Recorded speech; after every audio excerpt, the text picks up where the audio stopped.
وعلیکم السلام ورحمۃ اللہ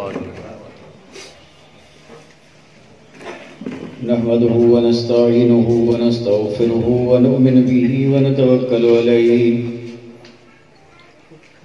ونعوذ بالله من شرور أنفسنا ومن سيئات أعمالنا من يهده الله فلا مضل له ومن يضلله فلا هادي له ونشهد أن لا إله إلا الله وحده لا شريك له ونشهد أن سيدنا ومولانا محمدا عبده ورسوله أما بعد أعوذ بالله من الشيطان الرجيم بسم الله الرحمن الرحيم والذي جاء بالصدق وصدق به أولئك هم المتقون آمنت بالله صدق الله مولانا العظيم وصدق رسوله النبي الكريم ونحن على ما قال من الشاهدين والشاكرين والحمد لله رب العالمين كما قال الله تبارك وتعالى في عظمة شان حبيبه إن الله وملائكته يصلون على النبي يا أيها الذين آمنوا صلوا عليه وسلموا تسليما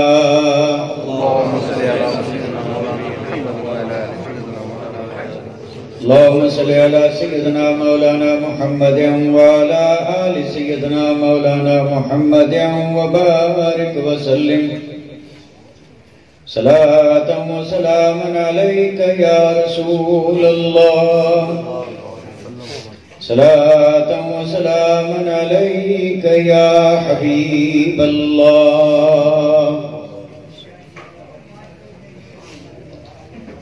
واجب الاحترام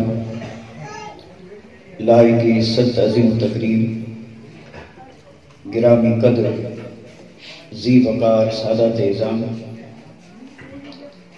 علماء ذوی احترام محترم و مکرم سامعین کرام عزت مآب خواتین اسلام، اللہ تبارک و تعالیٰ کا احسان اور اس کا کرم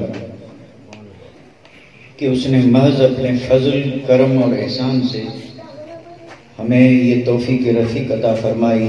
آج ہم اور آپ اس بابرکت نورانی اور عرفانی محفل پاک میں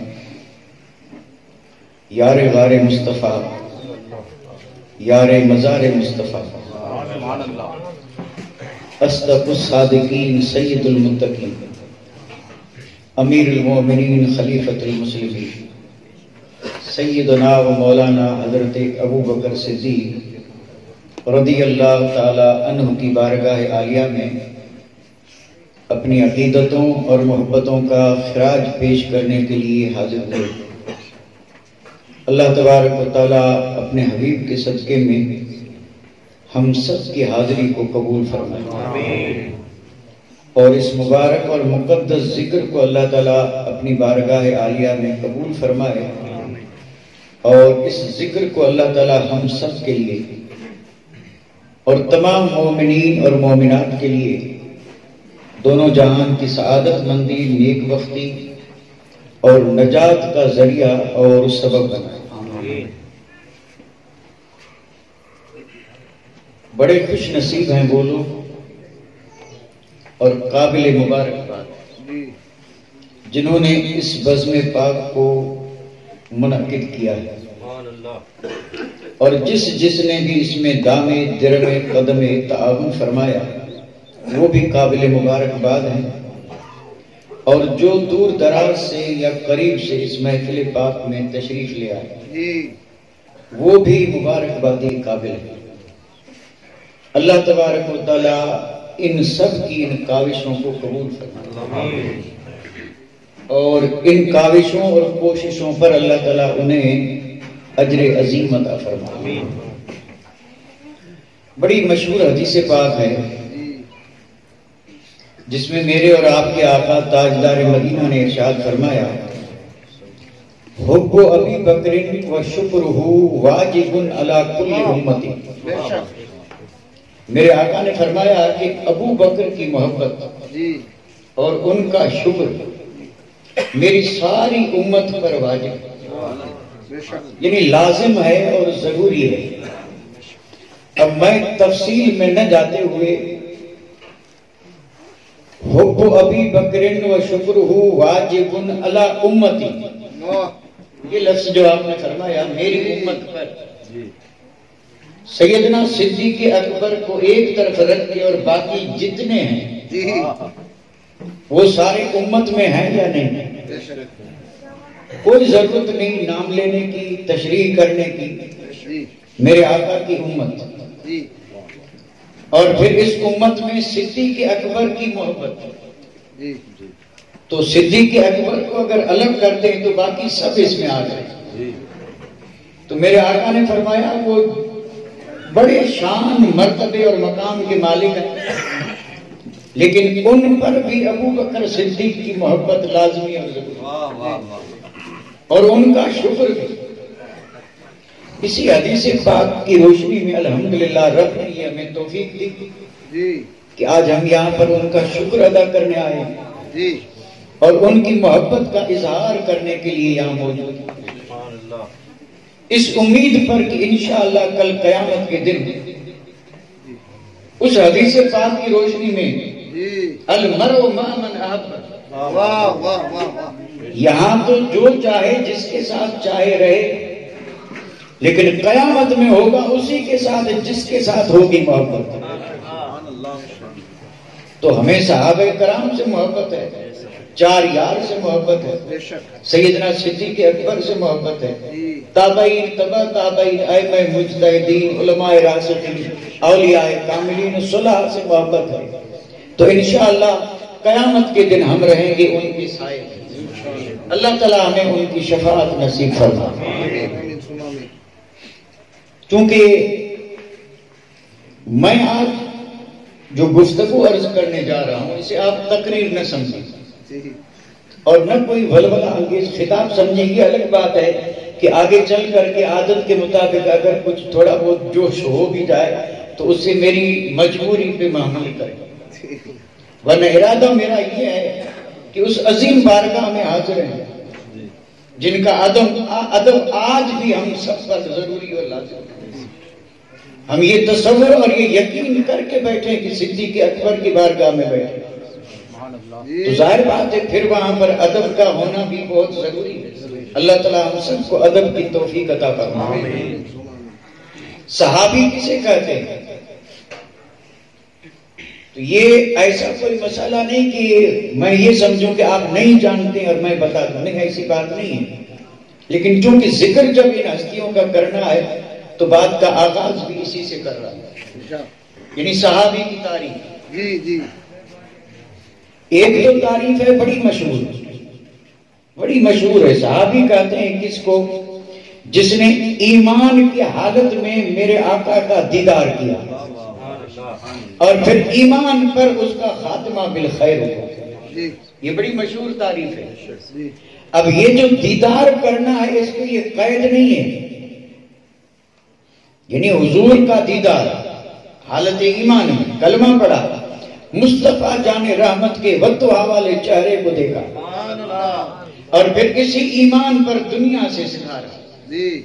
اب اگر یہ سارا کام 2 منٹ میں ہوا، اس سے بھی کم میں ہوا، آنکھ جھپکنے جتنی دیر لگی، لیکن یہ ہو گیا صحابی۔ اور اب اس صحابی کا مقام رب کی بارگاہ میں اتنا اونچا ہے کہ کوئی غوث اعظم بھی اس مقام کو نہیں پہنچ سکتا. اتنا اونچا مقام صرف یعنی لمحہ بھر کے لیے ایمان کی حالت میں مصطفیٰ جان رحمت کے چہرے کو دیکھا اور پھر اسی پر ہوا خاتمہ. ایک اشکال ہے اس کا جواب دیتا چلوں. ایسے بھی صحابی تھے جن کی مقدس اور مبارک آنکھوں میں نور نہیں تھا اور یہ رب کی مشیت ہے. یعنی وہ جسے ہم کہتے ہیں نابینا. حضرت ابن ام مکتوم مؤذن رسول یہ حضور کے مؤذن تھے جسے حضرت بلال تھے. یہ آنکھ سے کیا تھے؟ یعنی آنکھ میں نور نہیں تھا. بتائیے انہیں صحابی کہیں گے یا نہیں؟ بڑے مشہور صحابی ہیں, بڑے مشہور صحابی ہیں. تو اگر صرف یہی تعریف ہو کہ جو ایمان کی حالت میں مصطفیٰ کو دیکھے, انہوں نے دیکھا نہیں, پھر بھی جلیل القدر صحابی ہیں, تو پھر ماننا پڑے گا دیکھے یا نہ دیکھے رب کے محبوب کی صحبت جسے نصیب ہو گئی, پھر چاہے وہ ایک لمحہ بھر کے لیے کیوں نہ ہو, حضور کی صحبت کی سعادت جسے ملی اور وہ حالت ایمان میں تھا اور حالت ایمان میں گیا, وہ ہے صحابی. اب یہاں ایک سوال کرتا چلوں آج کے اس موضوع کے حوالے سے. ایک پلک جھپکے اتنی دیر دیکھا یا صحبت نصیب ہوئی, اس کے مقام کو کوئی غوث قطب ابدال اوتاد نہیں پہنچ سکتا. تو جس نے سب سے پہلے کلمہ پڑھا,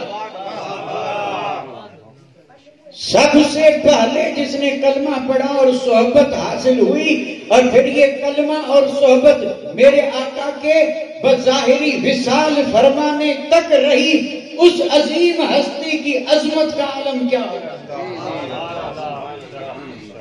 بے شک ایک آنکھ جھپ کے اتنی دیر دیکھنا, آنکھ جھپ کے اتنی دیر کی صحبت جب ایک بندے کو غوث قطب ابدال اوتاد سے بھی اونچا مرتبہ دے دیتی ہے, تو جس نے ساتھ رہنے کا حق ادا کر دیا اور قرآن نے گواہی دے دی والذین معہ, تو اس عظیم ہستی کا مقام کوئی ہے جو سمجھ سکے؟ نہیں, نہ کوئی کما حق سمجھ سکا اور نہ کوئی سمجھا سکا. تو یہ ہے صحابہ کا مقام.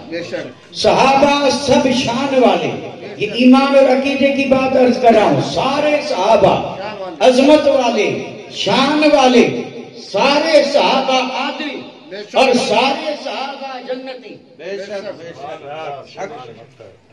اور صحابہ کی تعداد بھی محدثین کرام نے بتائی ہے. راجح قول یہ ہے 1,24,000, 1,24,000. اور جب یہ تعداد بتائی تو وہاں یہ بھی لکھا ہے کہ انبیاء کی تعداد بھی ہے 1,24,000.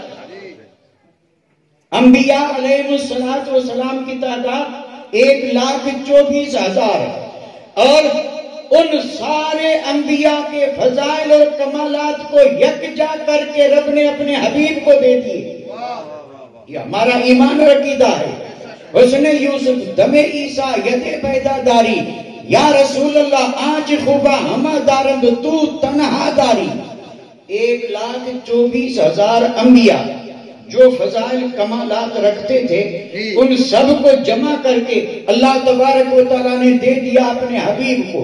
تو حبیب ان سارے فضائل اور کمالات کے ہوئے جامع. اور پھر جب باری آئی صحابہ کی, وہ بھی ہیں 1,24,000.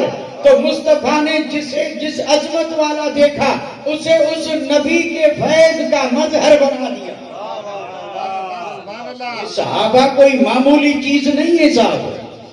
یہ کس شان کے مالک ہیں ذرا اندازہ کریں. سب شان والے ہیں, لیکن جب ایمان اور عقیدے کی بات آئی تو ذرا یہ بھی وضاحت کرتا چلو. ویسے تو سب شان والے ہیں, کیا سارے نبی شان والے نہیں؟ بے شک ہیں. تو پھر تلک الرسل فضلنا بعضهم علی بعض، رب نے فرمایا ہیں تو سب شان والے، لیکن ہم نے بعض کو بعض پر فضیلتیں دی۔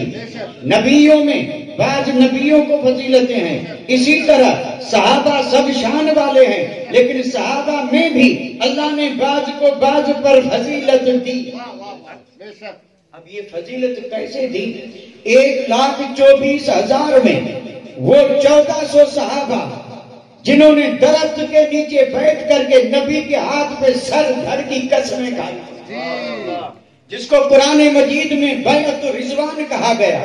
سن 6 ہجری میں میرے آقا جب عمرے کے لیے جا رہے تھے، مشرکین مکہ نے راستہ روکا، جانے نہیں دیا، صلح ہوئی تھی۔ اسلام کی تاریخ کا بڑا عظیم الشان یہ واقعہ ہے۔ اور جب حضرت عثمان غنی کو میرے آقا نے مکہ المکرمہ بھیجا، مشرکین مکہ سے صلح کی بات کریں، آنے میں تھوڑی سی دیر ہوئی، کسی نے افواہ اڑا دی کہ مشرکین مکہ نے عثمان غنی کو شہید کر دیا۔ جب یہ بات وہاں پہنچی، غائب تھا نبی پر تو سب روشن تھا، لیکن یہ سارا کام تعلیم کے لیے تھا، دنیا پر یہ واضح کرنا تھا۔ میرے آقا نے فرمایا 1400 صحابہ کرام سے کہ اگر عثمان غنی کو انہوں نے شہید کیا ہے تو ہم ان کے خون کا بدلہ لیں گے، آؤ میرے ہاتھ پہ بیعت کرو۔ اور یہ جو بیعت ہوئی تھی اس کا نام ہے بیعت رضوان ہے، یعنی بیعت رضوان۔ اور یہ 1400 صحابہ، اور جب سب بیعت کر چکے تو غیب داں نبی نے فرمایا یہ عثمان کا ہاتھ ہے، یہ میرا ہاتھ ہے۔ اور یہ کہا کر کے بتا دیا کہ عثمان شہید نہیں ہوا، اس لیے کہ بیعت زندہ سے لی جاتی ہے، بیعت وفات یافتہ سے نہیں لی جاتی۔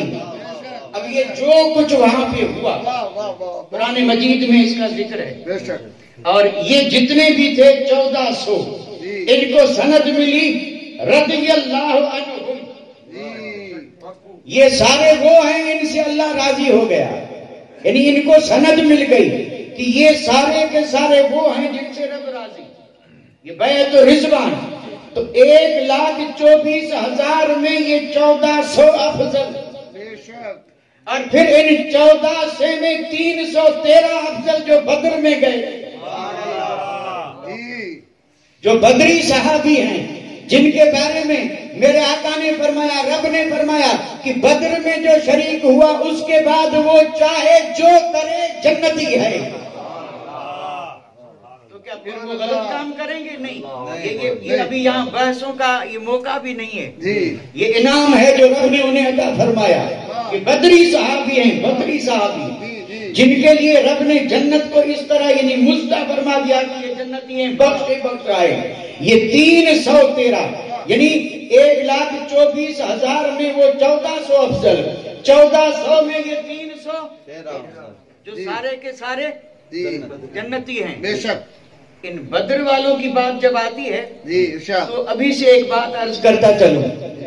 میرے آقا تشریف لاتے تھے اور ایک بدری صحابی گلیاں مدینے پاک کی ہیں، یہ بدری صحابی جنتی صحابی آگے آ رہے ہیں اور پیچھے سیدنا صدیق اکبر آ رہے ہیں۔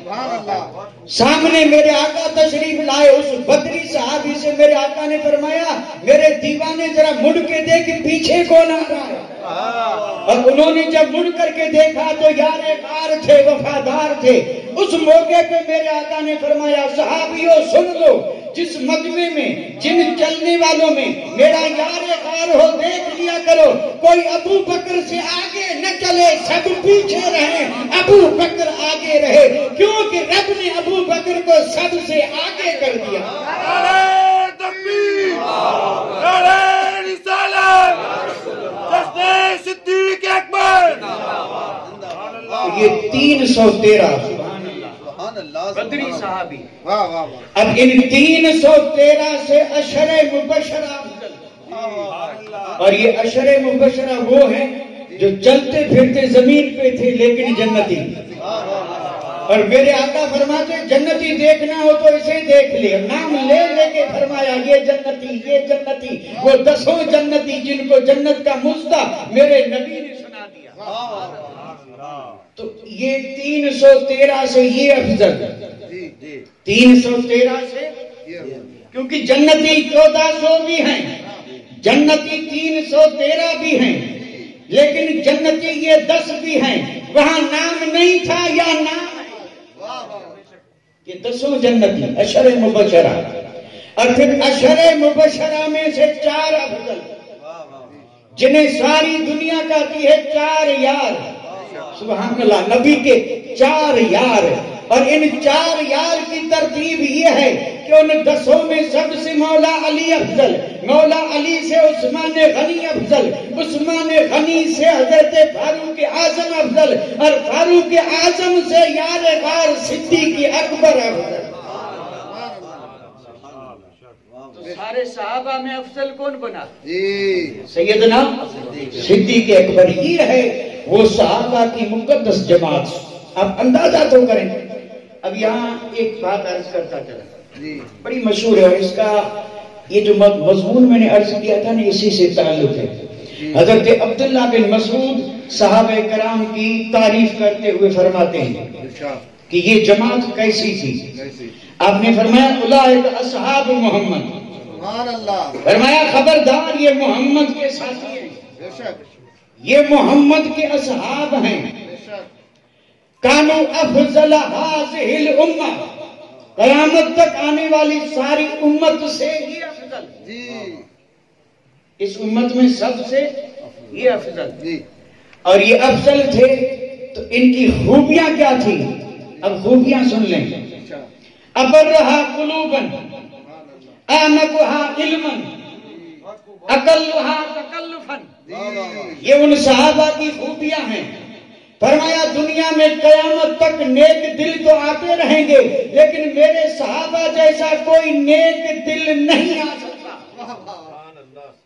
اور فرمایا قیامت تک گہرے علم والے آتے رہیں گے، چاہے سمندر کی طرح علم کیوں نہ ہو، لیکن میرے ان دیوانوں کا علم ان سے بھی گہرا۔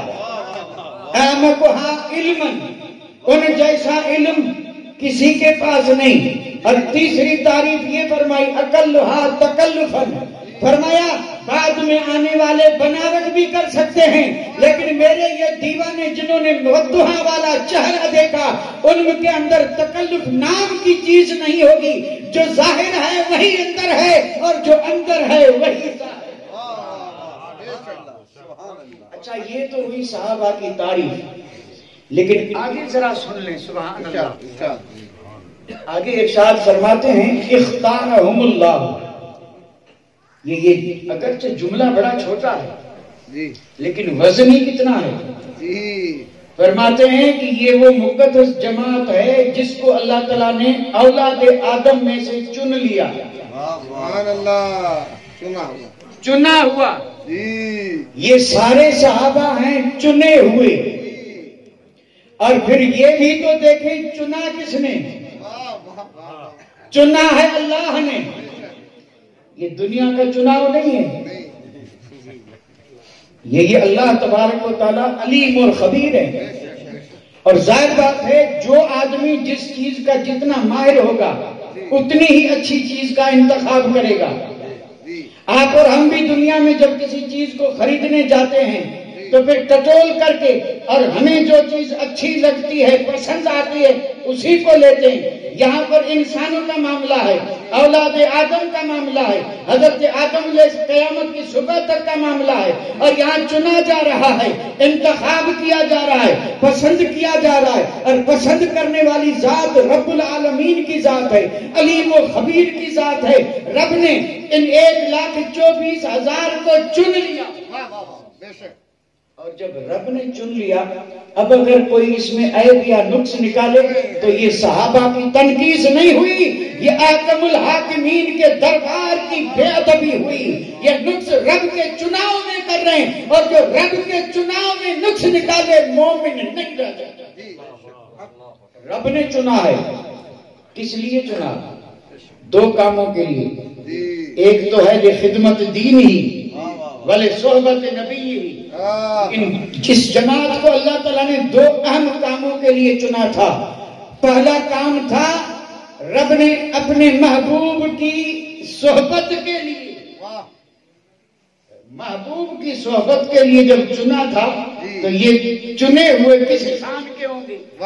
اور جب ان کو دین کی خدمت کے لیے چنا تھا تو پھر ظاہر بات ہے ان کی صلاحیتوں کو کوئی کیا سمجھے کہ خدمت کے لیے جنہیں رب نے چنا تھا انہوں نے یقیناً خدمت کا حق ادا کر دیا، اور یہ اسی خدمت کا نتیجہ ہے۔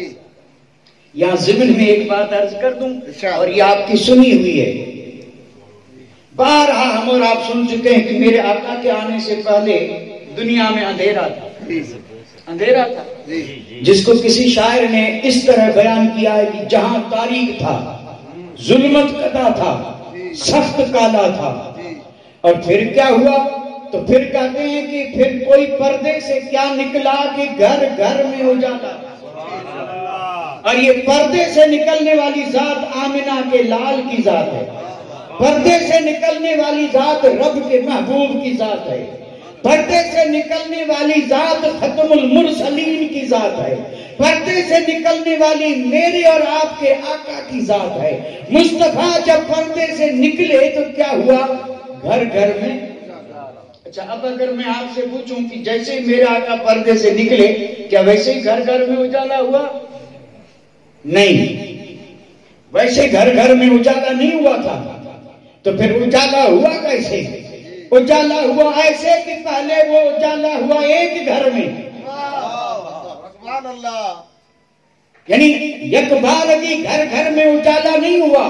آج بھی بے شمار لاکھوں اربوں گھروں میں اجالا ہے، اور آج سے پہلے کی تاریخ میں بھی گھر بہت تھے اور بہت رہے، لیکن ہر گھر میں اجالا نہیں تھا۔ جن گھروں میں اجالا ہوا ہے وہ یک بارگی نہیں ہوا، یکے بعد دیگرے ہوا ہے، پہلے ایک گھر میں ہوا، پھر دوسرے گھر میں ہوا، یوں گھر بڑھتے گئے، اجالا پھیلتا گیا۔ گھر گھر میں اجالا تو بعد میں ہوا، لیکن اس روئے زمین پر، اس آسمان کے نیچے اگر سب سے پہلے کسی گھر میں اجالا ہوا تو وہ گھر کسی اور کا نہیں، یار غار ابو بکر صدیق کا گھر ہے۔ گھر گھر میں اجالا ہوا، اس میں کوئی شک نہیں، لیکن میں ایک جملہ عرض کر رہا ہوں اور یہ قابل غور ہے کہ ایسا نہیں، اور رب چاہتا تو ایسا بھی ہو سکتا تھا، لیکن رب کے ہر کام میں حکمت ہے، اور حکمتوں کے تحت رفتہ رفتہ اب دیکھیے اسلام جو پھیلا ہے تو اسلام پہلے کتنی تکلیفوں اور مشقتوں سے آہستہ آہستہ پھیلتا رہا، اور پھر وہ جزیرت العرب سے نکلا، اور پھر جزیرت العرب سے نکل کر کے اور پھر اقوام عالم میں اور دنیا کے ملکوں میں پھیلتے پھیلتے اور اب پوری دنیا میں اسلام کا پرچم لہرا رہا ہے۔ تو یہ اسلام پھیلا رفتہ رفتہ۔ تو میں یہ عرض کر رہا تھا کہ گھر تو اجالا ہوا، بعد میں ہوا، لیکن سب سے پہلے، اور یہ میں نہیں کہہ رہا ہوں، خود میرے آقا نے ارشاد فرمایا، سبحان اللہ سبحان اللہ۔ اب یہاں اگر آپ چاہیں تو میں وہ دو حدیثیں عرض کر دوں، لیکن چونکہ اب معاملہ ایسے میں نے پھیلا دیا ہے کہ سمیٹنا مشکل ہے، سمیٹنا بہت مشکل ہے۔ میں دیکھیں یہ عرض کر رہا تھا کہ یہ صحابہ کرام جو ہیں اس بات کو آپ رہنے دیں، آپ پھر واپس وہیں آ جائیں۔ یہ جو مقدس جماعت ہے اس کو اللہ تعالیٰ نے چنا، دو کاموں کے لیے چنا، ایک تو اپنے نبی کی صحبت کے لیے اور ایک اپنے دین کی خدمت کے لیے۔ تو یہ جو دین پھیلا اسی جماعت کی خدمت سے پھیلا، بے شک بے شک، ان کی قربانیوں سے پھیلا۔ انہوں نے دین کو پھیلانے کے لیے، کیونکہ چنے ہوئے تھے دین کو پھیلانے کے لیے انہوں نے ہر طرح کی قربانی دی، اور جب قربانی دی تو اللہ تبارک و تعالیٰ نے پھر ایک مقام پہ اسی جماعت کا ذکر کیا۔ سب سے پہلے جو ایمان لائے ان کے بارے میں رب ارشاد فرماتا ہے وَالسَّابِقُونَ الْأَوَّلُونَ مِنَ الْمُهَاجِرِينَ وَالْأَنصَارِ وَالَّذِينَ اتَّبَعُوهُمْ بِإِحْسَانٍ رَضِيَ اللَّهُ عَنْهُمْ وَرَضُوا عَنْهُ۔ سب سے پہلے جو ایمان لے آئے، جو انصار میں سے بھی ہیں، مہاجرین میں سے بھی ہیں، اور پھر جنہوں نے ان کی اتباع کی، اللہ ان سب سے راضی ہے۔ تو سارے صحابہ سے رب راضی ہوا یا نہیں؟ اور اس میں یہ دونوں جماعتیں آ گئی، ایک مہاجر اور دوسرے انصار۔ مہاجر کون ہیں؟ جنہوں نے میرے آقا کی رضا کے لیے، دین کی خدمت کے لیے مکہ المکرمہ جیسا شہر چھوڑا اور چھوڑ کر کے گئے مدینہ منورہ۔ اور انصار کون ہیں؟ جنہوں نے ان گھر بار چھوڑنے والوں کو اپنے گھروں میں جگہ دی، اپنا بھائی بنایا، ہر طرح سے اپنا شریک بنایا اور ہر طرح سے مدد کی۔ رب نے انہیں لقب دیا انصار کا، مہاجرین اور انصار۔ یہ وہ مقدس جماعتیں ہیں جو سابقون اولون، یعنی پہلے سب سے پہلے، اور یہ ہیں دین کے خادم مہاجر اور انصار۔ اللہ ان سے راضی، اور پھر قیامت تک جو ان کی اتباع کرے، ان کے نقشے قدم پہ چلے، ان کے صدقے میں اللہ ان سے بھی راضی۔ تو یہ صحابہ کی دو جماعتیں مہاجرین اور انصار، اللہ ان سے راضی۔ لیکن یہاں ایک سوال میرے ذہن میں ابھی آیا، وہ سوال آپ کے پاس بھی عرض کرتا چلوں، ان میں افضل کون؟ مہاجرین اور انصار دونوں شان والی جماعتیں، ان میں افضل کون؟ تو قرآن مجید فیصلہ کر رہا ان میں افضل ہے مہاجر، انصار سے بھی افضل ہے مہاجر۔ اب مہاجر افضل کیوں ہوئے؟ رب نے ارشاد فرمایا والذین آمنوا وہاجروا وجاہدوا فی سبیل اللہ انفسہم واموالہم اعظم درجۃ عند اللہ۔ یہ مہاجرین کا ذکر ہے کہ جو ایمان لائے، جنہوں نے ہجرت کی اور جنہوں نے اپنے جان اور مال سے کیا کیا، یعنی جہاد کیا۔ یہ لوگ جو ہیں یہ اللہ کے نزدیک ان سے بھی زیادہ مرتبے والے اور درجے والے۔ اب یہاں پر آپ ذرا سا بھی غور فرمائیے، قرآن مجید ہے۔ اب ذرا میں یہاں تھوڑا سا ہلکا سا اس آیت مقدسہ کی تفسیر عرض کرتا چلوں۔ یہ یعنی انصار سے مہاجر مرتبے میں بڑھ گئے، کیوں بڑھ گئے؟ اس کی وجہیں بتائی گئی تین۔ انصار سے مہاجر کا مقام بلند کیوں ہے؟ مقام بلند اس لیے ہے کہ پہلے تو یہ ایمان لائے، ایک بات، اس کے بعد انہوں نے ہجرت کی، یہ دو باتیں، اور تیسری بات ہے انہوں نے جہاد کیا، مال سے بھی اور جان سے بھی۔ لہذا جب یہ تین اوصاف ان کے اندر پائے گئے تو یہ اعظم درجتاً، یہ اللہ کے نزدیک سب سے درجے میں بلند ہو گئے۔ اب ذرا سنبھل کر کے میرے اس جملے پہ ذرا غور فرمائیں۔ انصار سے مہاجر بلند اس لیے ہیں کہ انہوں نے ایمان قبول کیا، انہوں نے ہجرت کی، انہوں نے جان اور مال سے جہاد کیا۔ جب یہ جماعت ان تین وجہوں سے انصار پر بلند ہے، اب ذرا اسی جماعت میں دیکھ لیں کہ ایمان میں افضل کون ہے، جہاد میں افضل کون ہے، اور ہجرت کس کی سب سے افضل ہے۔ کسی سے بھی آپ پوچھ لیں کہ انصار سے مہاجر افضل ہیں، اور مہاجروں میں نہ کوئی ابو بکر جیسا ایمان والا، نہ ابو بکر جیسا کوئی ہجرت والا، اور نہ ابو بکر جیسا کوئی مال لٹانے والا۔ ماشاءاللہ، سبحان اللہ۔ یعنی یہ میں قرآن مجید عرض کر رہا ہوں، جی جی قرآن مجید ہے۔ بے شک بھئی انصار سے مہاجر افضل جی کیوں افضل ہیں؟ تو اس کی وجہ یہ بتائی گئی، ایمان، ہجرت، جہاد فی سبیل اللہ، مال اور جان، یہی تین وجہیں تھی جس کی وجہ سے یہ ان سے اعلیٰ مرتبے پہ ہوئے۔ اب ذرا ان چیزوں میں ابو بکر کو دیکھیں، ان چیزوں میں باقی فضیلتیں رہی ایک طرف، ہے کوئی جو ابو بکر کی فضیلت کو سمجھ سکے؟ مرتبہ حضرت صدیق کا ہے یہ سید، یہ محدث اعظم ارشاد فرما رہے ہیں، کچھو چوی جی جی اولاد علی ارشاد فرماتے ہیں مرتبہ حضرت صدیق کا ہے یہ سید کہ وہ ہر فضیلت کے جامع ہیں نبوت کے سوا۔ ہر آدمی تھوڑی یہ سمجھ سکتا ہے کہ وہ ہر فضیلت کے جامع ہیں نبوت کے سوا۔ اس کو اگر سمجھانا چاہیں تو یوں کہہ سکتے ہیں نبی نہیں ہے اور باقی ساری فضیلتیں ابو بکر میں ہیں۔ وہ جو کمالات نبوت ہے یعنی نبی نہیں ہے، اور باقی ساری فضیلتیں رب کے محبوب نے اپنے غار کو عطا فرما دی۔ اور یہ کسی عام آدمی کا فیصلہ نہیں، خود میرے آقا ارشاد فرماتے ہیں ما سب اللہ فی قلبی سکبتہ فی قلب ابو بکر، رب نے جو کچھ میرے سینے میں انڈیلا میں لفظ ڈالا نہیں بول رہا ہوں، اس میں بہت بڑا فرق ہے. یہ اردو ہے، ڈالنا اور ہے، انڈیلنا اور ہے. واہ واہ واہ. جیسے دینا اور ہے، لٹانا اور ہے. یہ چھڑکنا ہوتا ہے، چھڑکنا. یہ ساری چیزیں جو ہیں یہ بولی جاتی ہیں کسی ایک موقع پہ، لیکن فرق کرنے والے سمجھتے ہیں اس میں فرق کیا ہے. یہاں بات ڈالنے کی نہیں ہے، ڈالنا ہوتا ہے آہستہ آہستہ، یکے بعد دیگرے. تھال بھی بنتی ہے اور پھر جا کے برتن بھرتا ہے. اور انڈیلنا یہ ہے کہ غار غار میں سینے سے سینہ ملا اور مصطفیٰ نے فرمایا ابو بکر جو رب نے میرے سینے میں دیا تھا وہ یک بارگی تیرے سینے میں انڈیل دیا تھا. ابو بکر صدیق کا سینہ. اور جہاں تک معاملہ ہے ایمان کا، تو ایمان کا معاملہ یہ ہے کہ خود میرے آقا نے فرمایا کہ سارے مومنوں کا ایمان ایک طرف،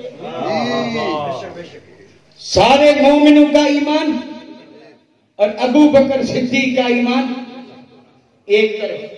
اگر وزن کیا جائے تو سارے مومنوں کا ایمان اور ابو بکر کا ایمان برابر،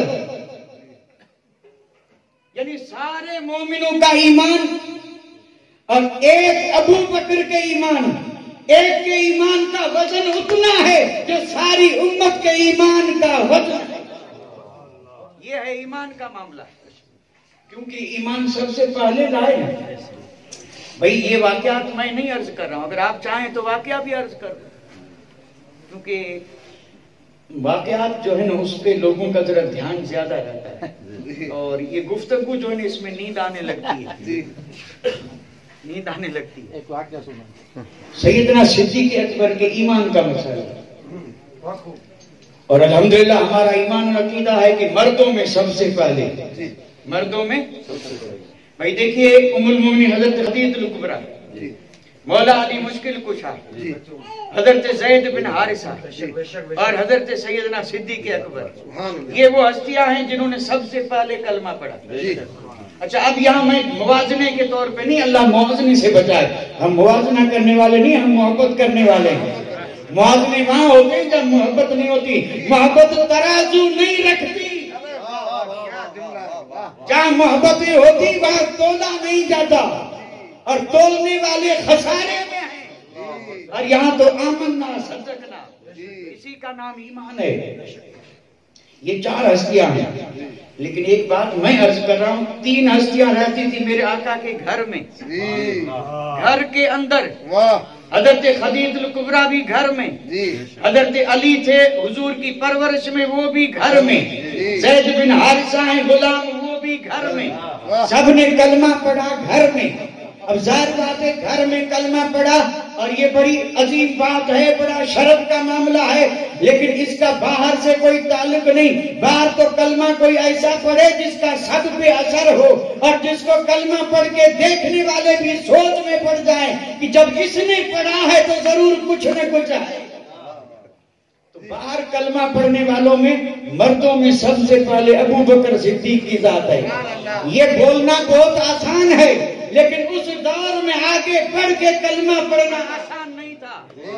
یہ مصیبتوں، تکلیفوں اور ایسی ایسی اذیتوں کے حوالے اپنے آپ کو کرنا تھا کہ اگر قسم رب کی ہمالیہ پہاڑ بھی ہوتا تو اپنی جگہ سے ہٹ جاتا، لیکن قربان جاؤں ابو بکر تیری استقامت پر. کیونکہ بھئی ابو بکر کی تو پرورش اسی لیے ہوئی تھی. صدیق اکبر کوئی معمولی بات ہے. جب صدیق اکبر کا ذکر کرنے کوئی اہل علم، ہمارے پاس تو خیر علم ہی نہیں، تھوڑا بہت جو کتابوں سے پڑھا وہی ہے، لیکن اہل علم جب بیٹھتے ہیں اس ذات کا بیان کرنے کے لیے تو حیرت میں ڈوب جاتے ہیں کہ ابو بکر کی وہ شان بیان کریں جو رب نے کی، ابو بکر کی کیا وہ شان بیان کریں جو اگلی آسمانی کتابوں میں تھی، کیا ابو بکر کی وہ شان بیان کریں جو جبریل امین نے کی، ابو بکر کی وہ شان بیان کریں جو رب کے محبوب نے کی، ابو بکر کی وہ شان بیان کریں جو حضرت عمر نے کی، ابو بکر کی وہ شان بیان کریں جو عثمان غنی نے کی، ابو بکر کی وہ شان بیان کریں جو مولا علی نے کی، ابو بکر کی وہ شان بیان کریں جو 12 اماموں نے کی. ابو بکر کی وہ شان بیان کریں جو امام اعظم ابو حنیفہ نے کی. اب چلیے امت میں یعنی رب کی ذات سے لے کے آکاش یعنی عرش اعلیٰ سے لے کے اور ساتوں زمینوں تک جہاں بھی دیکھیں گے صدیق اکبر کی شان بیان کرنے والے. اب کون سی شان بیان کی جائے؟ کیا رب نے شان بیان نہیں کی؟ 15 آیتوں ایسی ہیں جو ہر خطیب کو یاد ہیں. قرآن مجید کی 15 آیتیں جس میں اللہ تعالیٰ نے بطور خاص ان کا نزول ہی ہوا صدیق اکبر کی شان میں، جن کی شان میں قرآن اتر رہا ہے. 181 حدیثیں خاص 181. باقی ضمناً جو تذکرے آیتوں میں ہیں میں ان کی بات نہیں کر رہا ہوں. سب کے ساتھ میں جو ابو بکر آ رہے ہیں وہ بات نہیں ہو رہی ہے، کیونکہ مہاجرین میں بھی ہیں، انصار میں بھی ہیں، مجاہدین میں بھی ہیں، متقین میں بھی ہیں، شب زندہ داروں میں بھی ہیں، خیرات کرنے والوں بھی ہیں، رحم فرمانے والوں میں بھی ہیں، یاری اور صداقت کے تاجدار بھی ہیں. ان سب کے ساتھ جو ذکر ہو رہا ہے اس کا تو کوئی شمار ہی نہیں. یہ وہ آیتیں ہیں جو بطور خاص سیدنا صدیق اکبر کی شان میں اتری. 181 حدیثیں. اب اس میں سے اگر ایک ایک حدیث کو عنوان بنایا جائے، اور میں نے کہا ہو کوئی علم والا تو ادنا علم بھی رکھنے والا ایک حدیث پر ایک تقریر تو کر سکتا ہے. 81 تقریریں تو ہو کوئی. اب صدیق اکبر کی کون سی شان بیان کریں گے؟ بیان کا حق ادا ہو ہی نہیں سکتا، نہیں ہو سکتا. اچھا ایک حدیث یاد آ گئی پھر عرض کرتا چلتا. بھئی ایک اس محفل میں صدیق اکبر کا صرف نام ہی سنتے رہیں انشاءاللہ، بس وہی نام ہی کافی ہے. اللہ کرے محبت سلامت رہے. نبیوں کے بعد جن کا مقام ہے وہ ہے صدیق اکبر. بے شک نبیوں کے میرے آقا نے ارشاد فرمایا، یہ حدیث سن لیں بڑے غور سے. ارشاد میرے آقا نے ارشاد فرمایا قیامت کے دن ساری امتوں کی 120 صفحے ہوں گی. ساری امتوں کی 1,24,000 نبی، سارے نبیوں کی امتیں اور سب امتوں کی صفحے بنی کتنی؟ 100. اور پھر میرے آقا نے فرمایا اس میں 80 صفحے تو میری امت کی ہوں گی. فرمایا 80 صفحے میری امت کی ہوں گی اور باقی 40 صفحے سارے نبیوں کی امت. 1,24,000 نبیوں کی امت کتنی صفحے؟ 40. اور میرے آقا نے فرمایا تنہا میری امت جو ہوگی اس کی کتنی صفحے؟ 80. اب یہ ہے حدیث پاک. بے شک حدیث پاک ہے. سلسلہ عالیہ نقشبندیہ کے ایک بزرگ گزرے ہیں. سلسلہ عالیہ نقشبندیہ کے ایک بزرگ گزرے ہیں جن کا نام ہے شیخ محمد رحمت اللہ تعالی علیہ، خواجہ محمد. انہوں نے وہ خود ارشاد فرماتے ہیں جب میں نے یہ حدیث پڑھی تو میں اس پہ سوچنے بیٹھا. اب سوچنا اولیاء کا جو ہوتا ہے وہ ہماری طرح نہیں ہوتا، کیونکہ ان پر اللہ کی طرف سے الہام ہوتا ہے اور وہ آنکھیں بند کر لیں تو پھر غیب دیکھتے ہیں، لوح محفوظ کی تحریریں پڑھتے ہیں. انہوں نے کہا میں نے جب یہ حدیث پڑھی آنکھ بند کر کے مراقبے میں بیٹھا اور غور کرنے لگا اور کافی دیر کے بعد مجھ پر یہ راز کھلا. اللہ اکبر، شان تو دیکھیں. فرماتے ہیں مجھ پر یہ راز کھلا، میں نے واقعی دیکھا کہ یہ ایک یعنی ساری امتوں کی 120 صفحے لگی ہیں. اور پھر فرمایا کہ میں نے ان صفوں کو دیکھا، پھر میں نے یہ دیکھا کہ ان صفوں سے آگے پھر 3 صفحے ہیں اور ان 3 صفوں کے آگے ایک مصلی ہے جو خالی. اور میں نے جب یہ دیکھا تو حیرت میں پڑ گیا کہ یہ یعنی 120 صفحے تو امتیوں کی ہیں، یہ 3 بڑی صفحے. اب بھائی دیکھو صف کو آپ ان صفوں پہ محدود نہ کریں جس میں گنتی ہوتی ہے، 1000 کی صف، لاکھ کی صف.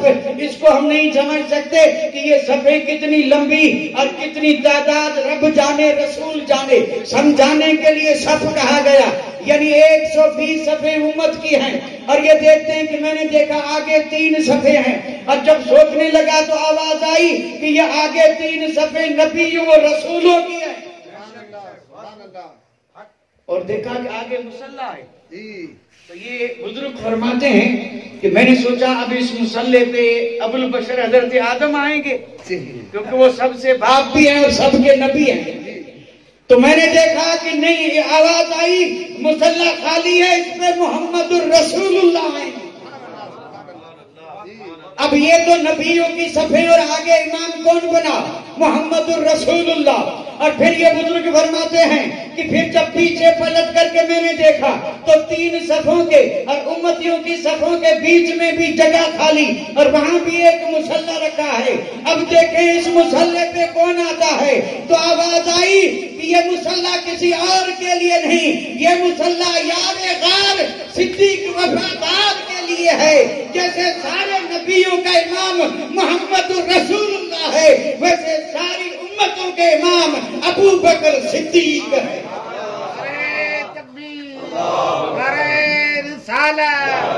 اس میں کوئی شک نہیں، کوئی شک نہیں۔ یہ جو ہم سن رہے ہیں ایک بار نہیں، ہر جمعے کو۔ اچھا یہ خطبہ کوئی ہے جو مجھے بتا دے کہ جمعے میں کتنی مسجدوں میں یہ خطبہ پڑھا گیا؟ اگر کسی کے پاس گنتی ہو تو مہربانی فرما کر کے مجھے بھی اس سے آگاہ کر دیں تاکہ کہیں کام آ جائے۔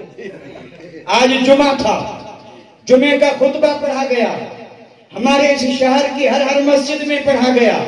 خطبے میں تذکرہ آیا 4 یار کا، اور 4 یار میں پہلے صدیق وفادار کا۔ اور جب ان کا خطبہ پڑھا گیا، نام آیا، تو وہاں پر ہر خطیب نے پڑھا، کتنوں نے پڑھا، اور پھر کب سے پڑھ رہے ہیں، اور پھر کب تک پڑھیں گے، اور پھر یہ بھی تو سوچیں کہاں کہاں پڑھ رہے ہیں اور کیسے کیسے پڑھ رہے ہیں۔ میرے اور آپ جیسے نہیں، اگر وقت کا غوث بھی پڑھ رہا ہے تو وہ یہی کہہ رہا ہے افضل الخلق یعنی بعد الانبیاء بالتحقیق ابو بکر نے صدیق۔ کیا پڑھا اس نے؟ اس نے یہ پڑھا کہ نبیوں کے بعد سارے انسانوں میں افضل البشر، کیا کہا؟ افضل الامت نہیں کہا، افضل البشر۔ اور بشر کہتے ہیں اولاد آدم کو، انبیاء کو کرنے ایک طرف، اور پھر حضرت آدم سے لے کے قیامت تک آنے والے بشر، یہ سارے بشر چاہے جس کی امت میں ہوں۔ 1,24,000 نبیوں کی امت میں تھے، وہ بھی بشر تھے۔ میرے آقا کی امت میں ہیں، یہ بھی بشر ہے، وہ بھی بشر ہیں، یہ بھی بشر ہیں۔ نبی خیر البشر ہیں، نبی نوری بشر ہیں، ان کو رہنے دے ایک طرف۔ انبیاء کے بعد یہ جتنے بھی بشر ہیں، اس بشر کی آئٹمیں آپ جانیں، اندازہ فرما لیں اس بشر میں کیسی کیسی قسمیں اور کیسے کیسے انواع اور کیسی کیسی ذاتیں آئی، وہ ساری ذاتیں اسی میں آ گئی۔ لیکن حضرت آدم سے لے کے قیامت کی صبح تک جتنے بھی انسان آئے یا اب آئیں گے، ان سب سے افضل، اب ہے کوئی جو سمجھ سکے ان سب سے افضل کون ہے؟ اللہ اکبر، ان سب سے افضل ہے سیدنا صدیق اکبر، ان سب سے افضل۔ اور میں جو 3 باتیں عرض کر رہا تھا، اب ذرا اس پر روشنی ڈال دوں۔ وہ 3 باتیں کیا تھی؟ انصار پر مہاجرین کو فضیلت ایمان، جہاد، ہجرت۔ تو اگر ذرا سا بھی غور کریں تو ان تینوں چیزوں میں ابو بکر صدیق کا کوئی ثانی نہیں، کوئی جواب نہیں۔ سیدنا صدیق اکبر نے ایمان بھی سب سے پہلے کیا کیا؟ قبول کیا، سب سے پہلے۔ اور کچھ بزرگوں نے تو یہ لکھا ہے کہ اعلان نبوت سے بھی پہلے، اس میں دلیل دی بحیرہ رائب والی کہ ابو بکر تو تب کلمہ پڑھ چکے تھے، ایمان لا چکے تھے۔ اب اگر ایمان لا چکے ہوں تو اس میں حیرت کی بات کیا ہے؟ کیونکہ صدیق اکبر کی ذات تو وہ ہے کہ وہ اب والدہ کے پیٹ میں تھے اور ان کی حفاظت ہو رہی تھی۔ صدیق اکبر نے کسی بت کو سجدہ کبھی شراب نوشی کسی برائی کے قریب نہیں گئے، یہ ذات صدیق اکبر ہے۔ حالانکہ اس دور میں یہ چیزیں بالکل کیا تھی؟ عام، اس کو عیب نہیں سمجھا جاتا تھا۔ آپ نے کبھی بت کو سجدہ نہیں کیا، اور آپ کو یاد ہوگا والد لے بھی گئے تھے، آپ کے والد لے گئے تھے، عمر تھی 4 برس۔ اب دیکھیں میرے آقا نے اعلان نبوت کیا، صدیق اکبر نے کلمہ پڑھا، ٹھیک ہے، سب سے پہلے کلمہ پڑھا، لیکن ذرا اس پر بھی غور کریں کہ یہ کیا ہے، اس پر بھی غور تو کرنا پڑے گا۔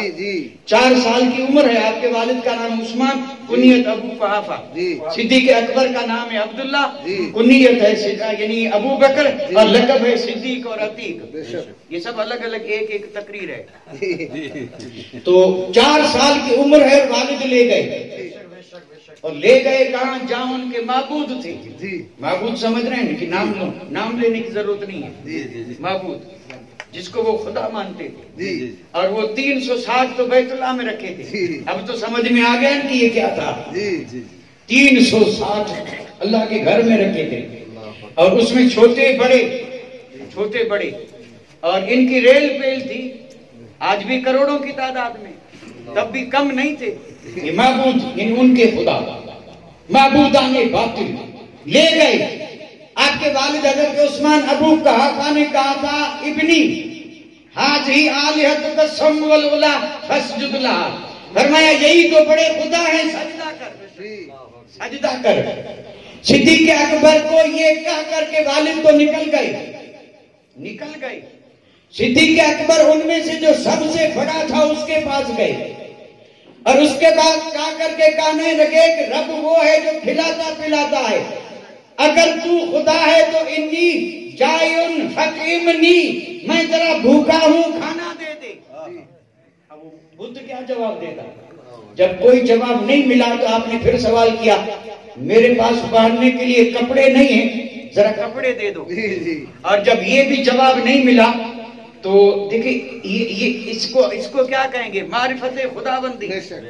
وہ جانتے تھے کہ خدا وہ ہوتا ہے جو خالق ہے، جو رازق ہے، جو مالک ہے، اور جو ان چیزوں پر کوئی طاقت نہ رکھے۔ خدا کیسے؟ تو دیکھا کہ جب کھانا بھی نہیں، پینا بھی نہیں، کپڑا بھی نہیں، کوئی جواب نہیں، تو آپ نے فرمایا لے پتھر مارتا ہوں، اگر خدا ہے تو اپنے آپ کو بچا لے۔ اب آپ نے اٹھایا پتھر، 4 سال کا بچہ، اس کے ہاتھ میں طاقت ہی کتنی، اور وہ سب سے بڑا اور یہ سب سے چھوٹا، ہاتھ میں پتھر بھی چھوٹا، لیکن ہاتھ ابو بکر کا تھا، طاقت کسی اور کی تھی، یہ طاقت کہیں اور سے آ رہی تھی۔ پتھر جو مارا تو وہ سر کے بل گرا بھی اور ریزہ ہو گیا۔ یہ ابو بکر ہیں۔ اور والد نے جب یہ دھماکہ سنا دوڑ کر کے آئے، کہا بیٹا غضب کر دیا، یہ ان کے ماننے والے دیکھیں گے تو میری خیر نہیں، چل جلدی۔ اب آپ کے والد لے کے گھر پہنچے، اور گھر پہنچے تو آپ کی والدہ ام الخیر سلمہ، صدیق اکبر کی ماں کا نام ام الخیر حضرت سلمہ بن صقر۔ آپ نے جب انہیں آتے دیکھا جلدی تو شوہر سے کہنے لگی خیر تو ہے، تو فرمانے لگے آج خیر، اللہ خیر کرے، آج مسئلہ گڑبڑ ہے۔ انہوں نے کہا ہوا کیا؟ کہا کہ لے گیا تھا وہاں اس لیے کہ یہ سجدہ کریں، اور انہوں نے تو اسے ہی سجدہ کروا دیا، اور پتھر ایسا مارا کہ ریزہ کر دیا۔ قسم رب کی کتابیں اٹھا کے دیکھیں، اعلیٰ حضرت عظیم البرکت نے لکھا ہے۔ جب آپ نے کہا نا اس نے پتھر مارا اور وہ گر گیا، تو والدہ نے کہا کہ میں کہنا بھول گئی تھی، ان سے یہ امید مت رکھو، یہ عام بچوں کی طرح نہیں ہے۔ کہنے لگے کیوں نہیں ہے؟ فرمایا نہیں اس لیے ہے کہ میرے پیٹ میں تھا تو میں گھر کا سارا کام کرتی، مجھے کوئی تکلیف نہیں، میں جھاڑو دیتی، کوئی تکلیف نہیں، میں پانی نکالنے کے لیے ڈول کنویں میں ڈال کے کھینچتی، کوئی تکلیف نہیں، لیکن جب جاتی بت خانے میں کہ کسی بت کو سجدہ کروں تو یہ میرے پیٹ میں اکڑ جاتے اور مجھے جھکنے نہیں دیتے۔ سجدہ تو کیا کریں گے، سجدہ کرنے بھی نہیں دے گی۔ اور پھر والدہ نے کہا تھا کہ قسم رب کی ابھی یہ پیدا بھی نہیں ہوا تھا تو میں غیب سے آوازیں سنتی تھی، اور غیب سے کوئی کہنے والا کہتا تھا یا امت اللہ علی التحقیق ابشری بالولد العتیق اسمہ فی السماء الصدیق لمحمد صاحب و رفیق۔ آپ کی والدہ کہتی ہیں یہ جب پیٹ میں تھے تو آوازیں آتی تھی کہ اے اللہ کی بندی تجھے خوشخبری ہو، تجھے مبارکبادی ہو، تیرے پیٹ والا بچہ عام بچوں کی طرح نہیں ہے، اس کی شان بڑی بلند ہے، اللہ اکبر اندازہ فرمائیں ایمان ابو بکر پر ذرا غور کریں. ابو بکر کی ذات وہ ہے کہ ابھی پیدا بھی نہیں ہوئے آسمانوں میں صدیق نام رکھ دیا گیا. اعلان ہو رہا ہے اعلان، اور اعلان کرنے والا کرا اے اللہ کی بندی تجھے مبارک ہو. یہ جو بچہ تیرے پیٹ میں ہے یہ کون سا بچہ ہے؟ تو کہنے والا کہتا یہ عتیق ہے. یہ کون ہے؟ عتیق ہے. اور اس کے بعد وہ کہنے والا کہتا اسمہ فی السماء صدیق. یہ صدیق دنیا والوں نے نام نہیں رکھا، یہ رب نے رکھا ہے. اور لے کے جبرائیل آئے ہیں، اور یہ معراج والی رات کا واقعہ ہے. واقعات ہمیشہ ہوتے رہتے ہیں. صدیق اسمہ فی السماء صدیق. اور پھر شان یہ ہے لمحمد صاحب و رفیق.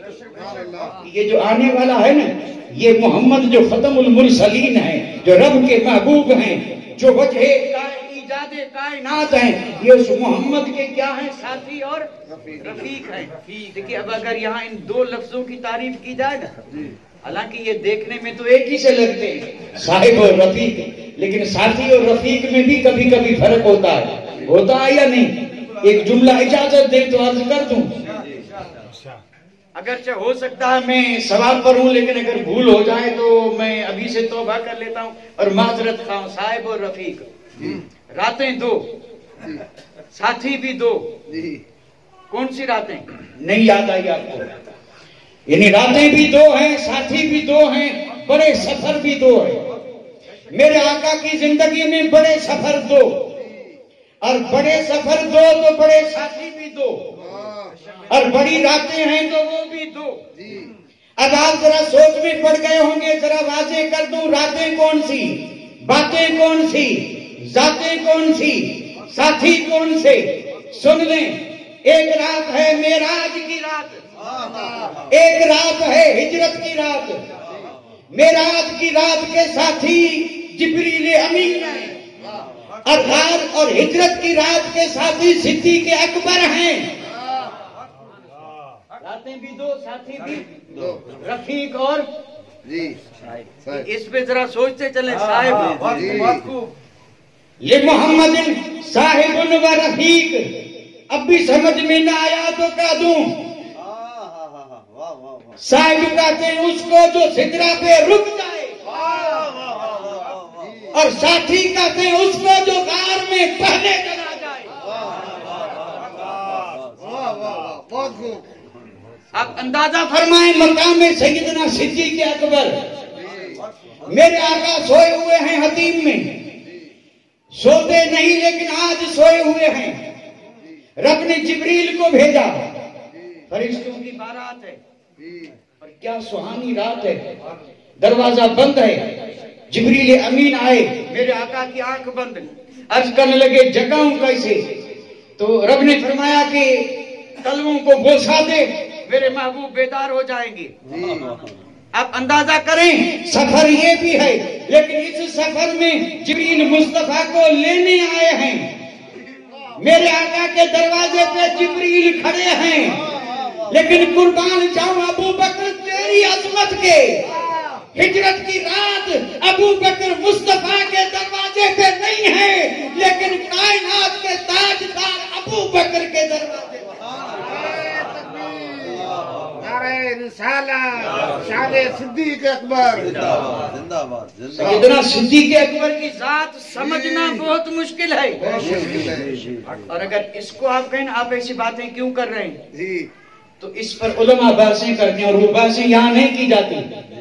صدیق اکبر کے جہاں اونچے اونچے اعلیٰ مقامات ہیں وہاں آپ کا ایک مقام ہے معیت کبریٰ. اور معیت کبریٰ کا معاملہ یہ ہے ایک ہو جانا. ایک ہو جانا کون سمجھ سکے گا؟ من تن شدم تو جہاں شدی. یہ جو کسی نے کہا تھا نا یہ سب پڑھتے لوگ سب ہیں. اور اس کا آخری بند ہے تا قسم گوید بادشاہ من دیگرم تو دیگری. یعنی میں بن گیا جسم، تو بن گیا جان. من تو شدم تو من شدی. نہیں سمجھیں گے. بھائی سمجھیں گے نہیں، اس کی وجہ یہ محبت کے مقام ہے، آج محبت رہی نہیں، اور محبت کی جاتی ہے سمجھائی نہیں جاتی، اور محبت کا آخری مقام عشق ہے، اور محبت کے آخری مقام عشق میں فنائیت ہو جاتی ہے، اور فنائیت یہ ہوتی ہے کہ عاشق معشوق میں فنا ہو جاتا ہے، پھر وہ نہیں رہتا، پھر وہ رہتا ہی نہیں ہے، رہتا محبوب ہے۔ ابو بکر مصطفیٰ کی ذات میں فنا ہو چکے، فنا ہو چکے، اور یہی ہے مائیت کبریٰ جس کو رب نے بیان فرمایا، اور میرے آقا نے بیان فرمایا ہجرت والی رات، لا تحزن ان اللہ معنا، یہ نہیں فرمایا معی۔ حضرت موسیٰ اپنے لشکر کو لے کے جا رہے ہیں، حضرت ہارون نبی ہیں اور پوری قوم ساتھ میں ہے، اور جب دشمن سے بھاگے، آگے سمندر کی موجیں تھی اور پیچھے دشمن کی فوجیں تھی، قوم نے کہا موسیٰ اب تو پھنسے، آگے سمندر ہے، جائیں گے تو ڈوب جائیں گے اور پیچھے دشمن ہے، اب ہوگا کیا؟ حضرت موسیٰ کلیم اللہ نے مسکرا کے فرمایا کہ قوم فکر مت کرو، میں تنہا نہ ہوں، ان اللہ معی، میرا رب میرے ساتھ ہے۔ حالانکہ وہاں حضرت ہارون بھی تھے، قوم ساری تھی، لیکن انہوں نے یہ نہیں کہا ہمارے ساتھ ہے۔ رب نے حضرت موسیٰ نے فرمایا ڈرو مت، میرا اللہ میرے ساتھ ہے۔ اور جب یہی معاملہ غار میں آیا، میرے آقا یہ کہہ سکتے تھے، صدیق اکبر کو ذرا جب حزن و ملال ہوا تو کہہ سکتے تھے کہ ابو بکر غم مت کر، ان اللہ معی، میں ایک نہیں ہوں، میرا رب میرے ساتھ ہے۔ فرمایا نہیں اے ابو بکر غم مت کر، ان اللہ معنا، ابو بکر ہمارے ساتھ ہے۔ یہ ہمارا کون سمجھ سکے؟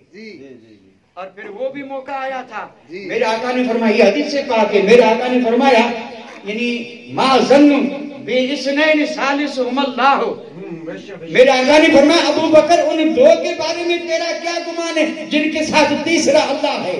یہاں پر بھی ایک کی بات نہیں ہو رہی ہے، یہاں بھی ابو بکر ساتھ ہیں، قربان جاؤں ابو بکر کے ساتھ پر۔ یہ اس کو کہتے ہیں معیت کبریٰ، اور یہ وہ بحثیں ہیں جو اہل علم ہی کر سکتے ہیں اور عاشق ہی سمجھ سکتے ہیں، عاشق سمجھ سکتے ہیں۔ اور الحمدللہ اللہ تعالیٰ ہمیں ان کا عشق عطا فرمائے، اور ایسا نہیں غور کریں تو کچھ نہ کچھ اس میں شمع یعنی تھوڑا بہت تو سمجھ میں آ ہی سکتا ہے کہ صدیق اکبر کیسے اپنے آپ کو رسول کی ذات میں فنا کر چکے تھے، اور جو فنا ہوتا ہے نا اسے بقا ملتی ہے۔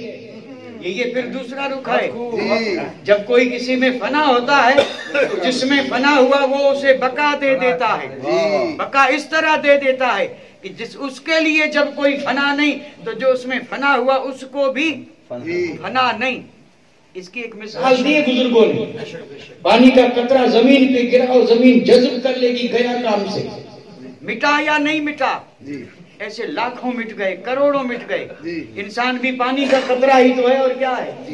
پانی کا قطرہ زمین پہ گرا، مٹ گیا، اور یہی قطرہ لے کے سمندر میں ڈال دو، مٹا نہیں ہے لیکن الگ بھی نہیں کر سکتے۔ پانی کا قطرہ جو سمندر میں گرا کیا مٹ گیا؟ ختم ہو گیا؟ نہیں ہوا، لیکن الگ بھی نہیں کر سکتے اور باقی بھی ماننا پڑے گا۔ جب تک سمندر ہے تب تک وہ قطرہ بھی باقی ہے۔ تو جو اس طرح فنا ہو جاتے ہیں انہیں مٹنے والا مت کہو، انہوں نے مٹ کر کے وہ بقا حاصل کر لیا ہے، اور یہ اسی بقا کا نتیجہ ہے، بقا کا نتیجہ ہے۔ مصطفیٰ جان رحمت نے اپنے عاشقوں کو تو عاشقوں کو ان کے ذکر کو بھی بقا عطا فرما دی ہے کہ اس طرح ان کا ذکر ہر ہفتے منبروں پہ ہو رہا ہے۔ افضل البشر بعد الانبیاء بالتحقیق۔ تو آپ نے بچپن میں بھی بت کو سجدہ تو یہ کس کی شان ہے؟ باقی تو برائی کا کوئی سوال ہی پیدا نہیں ہوتا، کوئی سوال ہی پیدا نہیں ہوتا۔ اور یہ ابھی میں پہلی بات عرض کر رہا ہوں بھائی، ابھی وہ 3 وجہیں جو تھیں اس میں یہ پہلی وجہ ابھی ایمان والی بات چل رہی ہے، گھبرائیے گا مت۔ یہ صدیق اکبر نے قربانیاں دی ہیں، اور ہم اگر 2-3 گھنٹے کی بیٹھنے کی قربانی دیں گے تو اس میں کمال کون سا کیا؟ ابھی کمال نہیں ہے۔ یہ تو 1 گھنٹے کی نیند ہی تو قربان کرنی ہے، لیکن بہت مشکل ہو رہی ہے صاحب، آنکھیں بس میں نہیں ہیں کیونکہ عادی ہو چکی ہے۔ یہ ہمارے لیے یہ بھی بہت مشکل ہے، لیکن اگر مدد مانگیں تو ابھی مدد آ جائے گی انشاءاللہ۔ مدد مانگنے کے لیے بھی سلیقہ چاہیے اور ایسا ربط چاہیے کہ یہاں سے پکاریں وہاں وہ سنیں، ایسا ربط ہوگا تب سنیں گے۔ ربط کے لیے ضبط چاہیے، اور سب سے بڑی کمی یہ ہے کہ ہمارے پاس وہ ضبط نہیں رہا، اور ضبط نہیں تو ربط نہیں، اور ربط نہیں تو یہ رحمت بھی نہیں۔ تو دعا بھی کریں اللہ تعالیٰ ضبط ربط اور یہ سب عطا فرما دے ان محفلوں کے صدقے میں۔ تو صدیق اکبر کی عظمتیں اللہ اکبر کون سمجھ سکے؟ کلمہ پڑھا، سب سے پہلے پڑھا، اور اس کی روایتیں تو صاحب بے شمار ہیں، اس میں سے ایک عرض کر دوں بڑے اختصار کے ساتھ، بڑے اختصار سے۔ میرے آقا نے جب نبوت کا اعلان فرمایا تب آپ یمن میں تھے، اور یمن ایک ایسا علاقہ ہے جو اس وقت اہل علم کا علاقہ تھا، لیکن وہ علم تھا کس کا؟ آسمانی کتابوں کا۔ یمن میں آسمانی کتاب جاننے والے لوگ تھے۔ صدیق اکبر گئے یمن میں، اور چونکہ طبیعت میں یہ چیز تھی نا، اس لیے ایسے بزرگوں کے ملتے تھے۔ صدیق اکبر ایسے ہی نیک پارسا علم والوں سے، شیخوں سے ملے، اس کو وہاں شیخ کہا جاتا ہے۔ شیخوں سے ملتے ملتے اور ایک ازد قبیلے کے شیخ کے پاس پہنچے۔ اس ازد قبیلے کے شیخ نے صدیق اکبر کے چہرے کو دیکھا، کہا بیٹا بیٹھ، اور جب آپ بیٹھے تو فرمایا حرم سے آئے ہو؟ حرمی انت کہا ہاں۔ فرمایا قریشی انت؟ ابو بکر نے کہا ہاں۔ اور پھر کہا تیمی انت؟ کیا تو قبیلہ تیم سے ہے؟ آپ نے فرمایا ہاں۔ صرف چہرہ دیکھ کر کے شیخ پوچھ رہا ہے کہ حرم سے آئے ہو، قبیلہ قریش کے ہو، تیمی قبیلے سے ہو؟ آپ نے فرمایا ہاں۔ تو اس شیخ نے کہا ایک عریضہ ہے اگر قبول کریں، تو کہا وہ کیا؟ فرمایا ذرا ناپ سے اوپر جو حصہ ہے یہ دکھا دیں، یہ دکھا دیں۔ تو حضرت ابو بکر نے کہا بھائی میں یہاں پہنچا، تو سوال پر سوال کر رہا ہے، اسے پتا چلا کہ بن دیکھے بھی تو میرے بارے میں کچھ جانتا ہے، اور اب یہ کہہ رہا ہے کہ ذرا پیٹ سے کپڑا ہٹا۔ تو اس بزرگ نے جواب دیا، اس بزرگ نے جواب دیا کہ میں اس لیے پوچھ رہا ہوں کہ میں انتظار میں تھا، آسمانی کتابوں میں نے پڑھا ہے کہ نبی آخر الزمان تشریف لانے والے ہیں، اور جب وہ اعلان نبوت کریں گے تو سب سے پہلے جو ان کا جھنڈا اٹھائے گا اور ان کی مدد کرے گا وہ دو شخص ہوں گے، ایک ادھیڑ عمر کا ہوگا اور ایک نوجوان ہوگا۔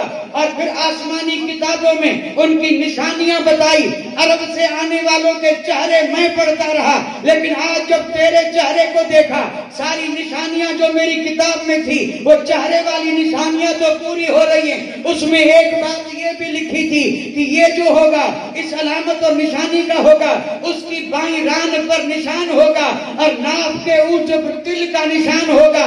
اس نے کہا تھا فی فخذ الایسر علامت و فوق سرتہ شامت، اس میں لکھا تھا کہ بائیں پنڈلی پر نشانی ہوگی اور ناف کے اوپر تل کا نشان ہوگا۔ چہرے کی نشانیاں دیکھ لی اور ران دیکھنا جائز نہیں، لہذا ذرا کپڑا ہٹا دے، ناف کے اوپر دیکھ لوں، اگر وہ نشان ہے تو ٹھیک ہے ورنہ پھر انتظار کروں۔ صدیق اکبر نے جیسے ہی کپڑا ہٹایا تو وہ یعنی زار و قطار آواز دیتے ہوئے چلاتے ہوئے کہا واللہ انت واللہ انت واللہ انت۔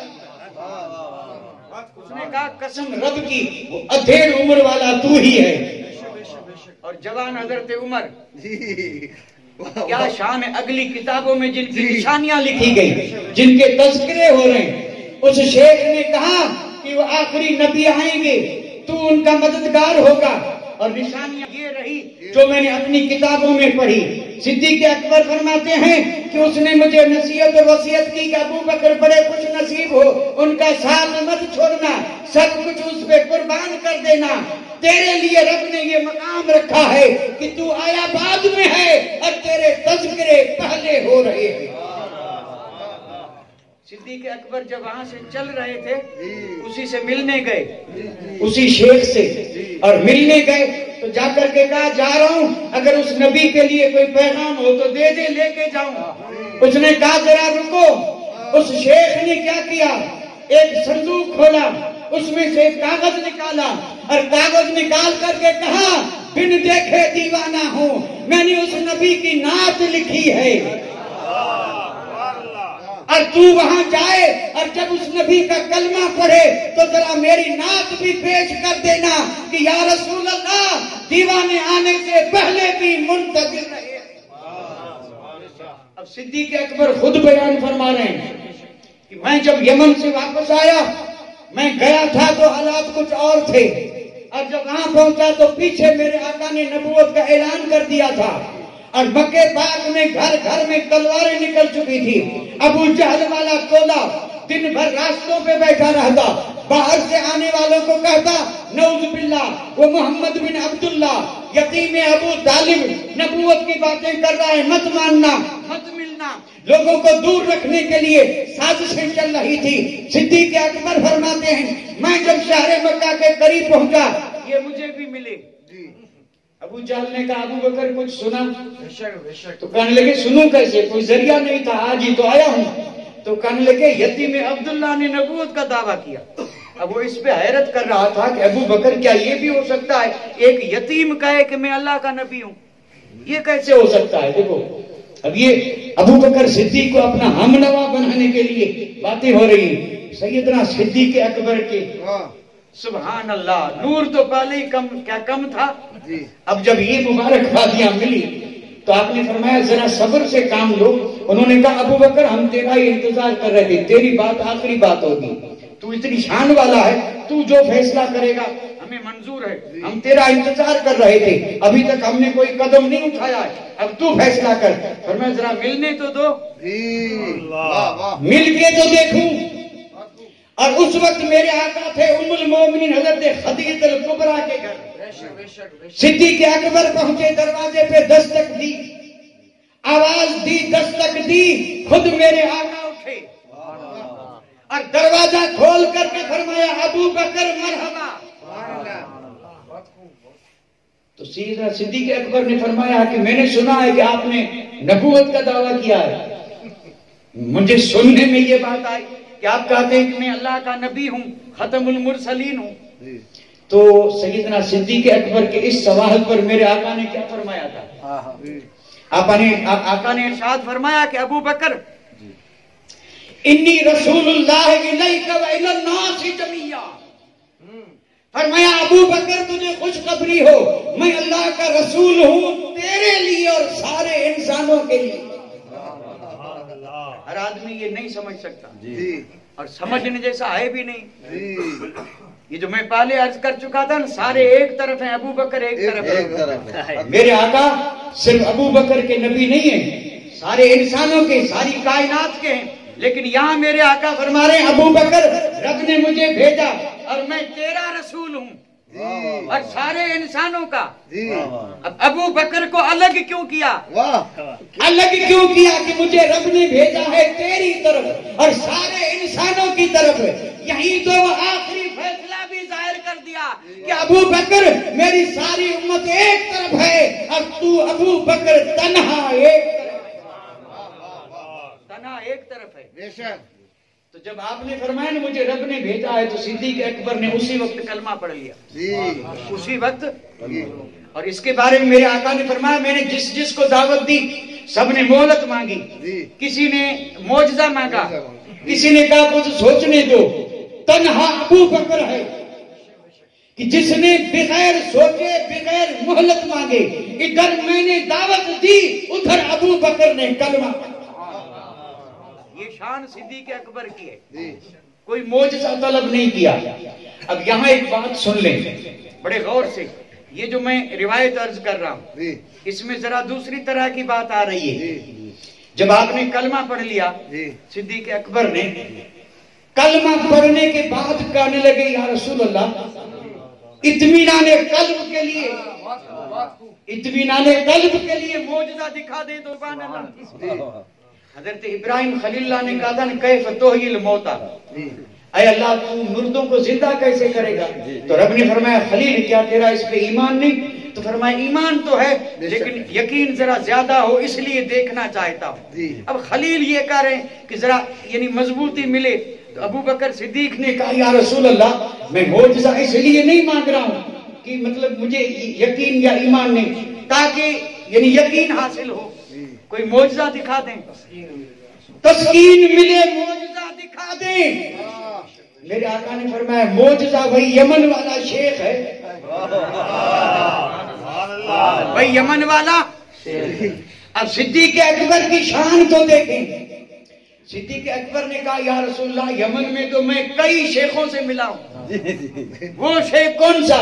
کیونکہ میں جہاں بھی دیکھتا کہ یہ علم والا ہے، یہ پرہیزگار ہے، تو میں ان کی ملاقات کے لیے جاتا تھا، میرا کام ہی تجارت کرنا تھا، آج یہاں کل وہاں، بستی بستی کریا میں گھومتا، جہاں بھی کوئی نیک آدمی کوئی شیخ علم والا ملتا تو یمن میں تو میں کئی شیخوں سے ملا ہوں۔ آپ کون سے شیخ کی بات کر رہے ہیں؟ میرے نبی نے مسکرا کے کہا ابو بکر وہ شیخ جس نے تحفے کے طور پر میری نعت تجھے دی ہے۔ اور پھر میرے آقا نے فرمایا لا وہ نعت دے، اور کوئی غیب کیا تم سے نہاں ہو بھلا، جب خدا ہی نہ چھپا تم پہ کروڑوں درود۔ تو کیا یہ محفل چھپ سکتی ہے؟ اللہ اکبر، اندازہ تو کرے ایسی محفلوں کا۔ اللہ برکت دے اور اللہ ہمیں ان محفلوں کو سمجھنے کی توفیق عطا فرمائے۔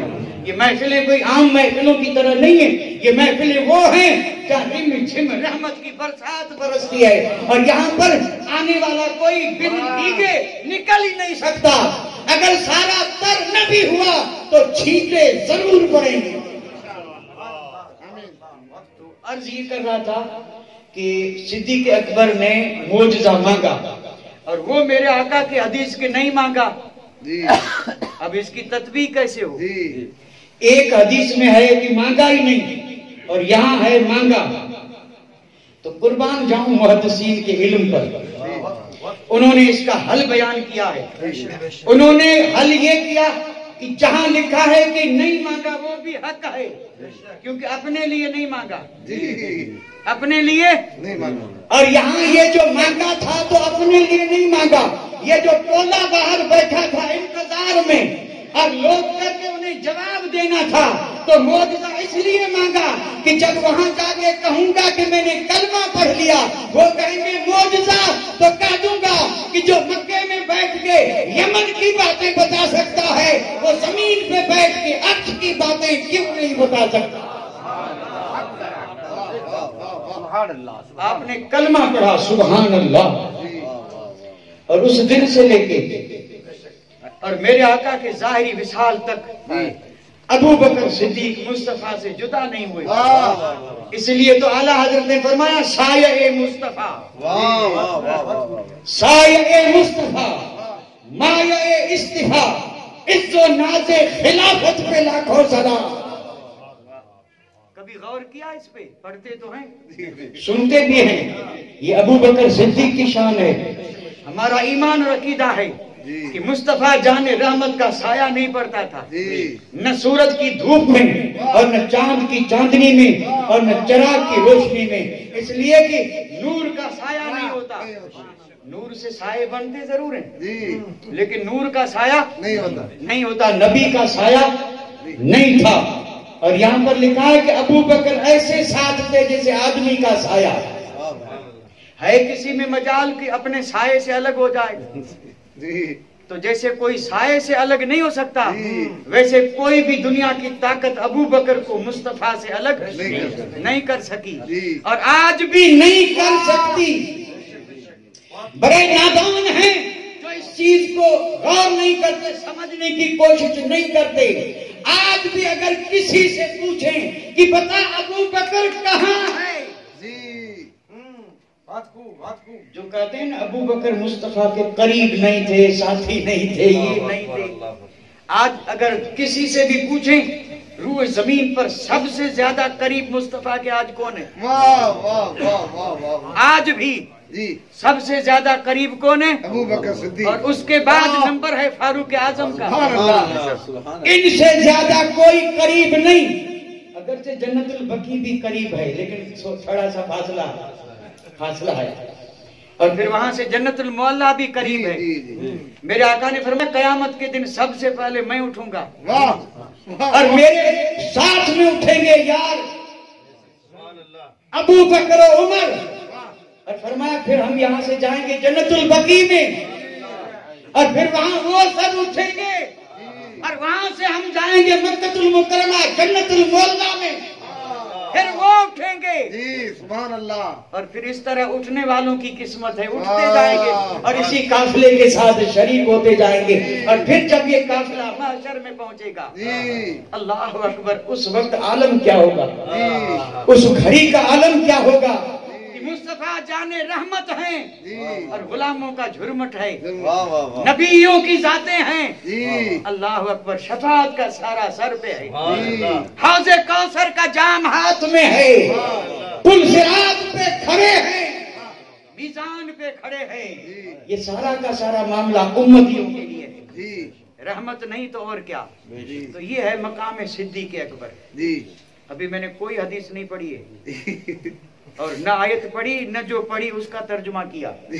بالکل صحیح بات کر رہا ہوں اور نہیں کیا تو یہ کمزوری میری ہے کہ آپ نے مجھے روکا نہیں تھا. جو آیت میں نے پڑھی میں نے اس کا ترجمہ کیا. 14 آیتیں اور ہیں پڑھوں 14 آیتیں اور 14 آیتیں بھی ایسی ہیں کہ آیت ایک ہے اس میں مضامین کئی ہیں کئی مضامین ہیں ایک دو نہیں ہے. اب ظاہر بات ہے نبوت کے بعد سارے کمالات جس ذات میں ہیں تو کون حق ادا کر سکتا ہے اور کون ان کمالات کو سمجھ سکتا ہے. نہیں سمجھ سکتے لیکن برکت کے لیے 2 حدیثیں عرض کر پھر آگے دیکھیں گے. صحابہ کا مجمع تھا بڑی مشہور حدیث ہے لیکن چونکہ سیدنا صدیق اکبر کا ذکر ہے اس لیے حضور کی حدیث پڑھنا بھی بہت ضروری ہو گیا. میرے آقا نے صحابہ کی محفل میں آپ نے سنا ہوگا جب صحابہ کا جھرمٹ تھا میرے آقا نے فرمایا تم میں سے کوئی ایک ایسا ہے جس نے آج روزہ رکھا ہو. رمضان کا مہینہ نہیں تھا نفلی روزے جو کہ صحابہ رکھتے تھے میرے آقا رکھتے تھے. بڑی ثواب کی بات ہے. صحابہ سے میرے آقا نے فرمایا کوئی ہے ایسا جس نے صبح اس حال میں کی ہو کہ وہ روزے سے تھا. اب جب آپ نے یہ سوال کیا تو صدیق اکبر اٹھے اور فرمایا یا رسول اللہ میں آج روزے سے تھا. آپ بیٹھ گئے. پھر میرے آقا نے ارشاد فرمایا ہے کوئی تم میں سے ایسا جس نے آج کسی مسکین کو کھانا کھلایا. اب یہ کہا تو کوئی نہیں اٹھا صدیق اکبر اٹھے سبحان اللہ. پھر بیٹھ گئے کہا میں نے یا رسول اللہ. پھر بیٹھ گئے. پھر میرے آقا نے فرمایا آج تم میں سے کوئی ہے ایسا جس نے صبح اس حال میں کی ہو کہ کسی مومن کے جنازے کے ساتھ چلا ہو. کوئی نہیں اٹھا صدیق اکبر اٹھے. اب صدیق اکبر اٹھے پھر بیٹھ گئے. تھوڑی دیر کے بعد میرے آقا نے پھر پوچھا تم میں کوئی ایسا ہے جس نے آج کسی بیمار کی بیمار پرسی کی ہو. اس موقع پہ بھی صدیق اکبر اٹھے اور جب اٹھے تو میرے آقا نے مسکرا کے فرمایا جس میں یہ صفتیں ہوں وہ جنتی ہے. سبحان اللہ. لیکن آپ اور ہم ذرا غور تو کریں یہ پوچھنا اور پھر یہ صدیق اکبر کا جواب میں اٹھنا کیا میرے آقا کو علم نہیں تھا؟ علم تھا لیکن میرے آقا قیامت تک امت کو بتانا چاہتے تھے جنتی جانا ہے تو جنتیوں کے اعمال یہ ہوتے ہیں. اگر جنت میں جانا ہے تو یہ ہیں جنتیوں کے اعمال. ان اعمال کو اپنا لو صدیق کے صدقے میں جنت. ایک اور موقع پہ میرے آقا نے فرمایا تھا یہ بھی بڑی مشہور حدیث پاک ہے. میرے آقا نے فرمایا 360 اچھی خصلتیں 360 اچھی خصلتیں اور فرمایا اللہ تعالیٰ اپنے فضل سے ان 360 خصلتوں میں سے ایک خصلت بھی اگر کسی اپنے بندے کو دے دے تو وہ جنتی ہے. اندازہ تو فرمائے صاحب 360 خصلتیں اور پھر ان خصلتوں کا تعلق انسان کے ظاہر سے بھی ہے اور انسان کے باطن سے بھی ہے. آپ خصلت بھی نہیں سمجھ سکے تو باقی کیا سمجھیں گے. خصلت خود عربی لفظ ہے. یہ خصلت کسے کہتے ہیں اور پھر 360 خصلتیں ان میں سے ایک ہو تو آدمی کو جنتی بنا دیتی ہے یعنی میرے آقا کا فرمان ہے. اچھا خصلت سے مراد کیا ہے؟ دیکھیے میں صرف سمجھانے کے لیے ایک بات عرض کر دوں. خوف خدا، خوف جس کو کہتے ہیں اللہ کا ڈر، ایک خصلت ہے. اور جس کو اللہ کا ڈر ہوگا وہ کبھی برائی نہیں کرے گا اور کبھی بھلائی نہیں چھوڑے گا. جنتی نہیں ہوگا تو اور کیا ہوگا؟ یہ تو ایک خصلت ہے. اچھا، اخلاص، کوئی بھی کام آدمی کرے اللہ کے لیے، یہ باطنی خصلتیں ہیں، باطنی خصلتیں ہیں. اور ظاہری اعضاء، کبھی کسی حرام کی طرف نظر ہی نہ کرنا، یہ ظاہری باطنی 360 خصلتیں. اور ان خصلتوں کی عظمت کا عالم یہ ہے کہ اللہ مکمل طور پہ اگر کسی کو ایک بھی دے دے تو وہ جنتی ہے. اب میرے آقا نے تو حدیث بیان کر دی. اسی موقع پہ سیدنا صدیق اکبر اٹھے اور عرض کرنے لگے، یا رسول اللہ، ان 360 میں سے کوئی ایک میرے اندر بھی ہے یا نہیں؟ ان 360 میں سے کوئی ایک خصلت میرے اندر بھی ہے یا نہیں؟ اللہ اکبر. غیب دا نبی نے فرمایا، ابو بکر تو ایک کی بات کر رہا ہے، وہ 360 خصلتیں تیرے اندر موجود ہیں. نعرہ تکبیر، نعرہ رسالت، جشن صدیق اکبر. ایک خصلت بندے کو جنتی بنا دے، اور جب یہ 360 خصلتیں جس میں ہوں تو وہ جنت کا مالک نہیں بنے گا. بے شک اندازہ تو فرمائے، یہ سب صدقہ مصطفیٰ کا ہے. صدیق اکبر کی شان سمجھنا ہے تو صرف احادیث پڑھتے رہیں. میرے آقا نے فرمایا، مجھ پہ جس نے بھی، میں حدیثیں نہیں پڑھ رہا ہوں، ترجمہ کر رہا ہوں، ذرا گھبرائیے گا نہیں، صرف 5 منٹ کا وقت دیکھیے.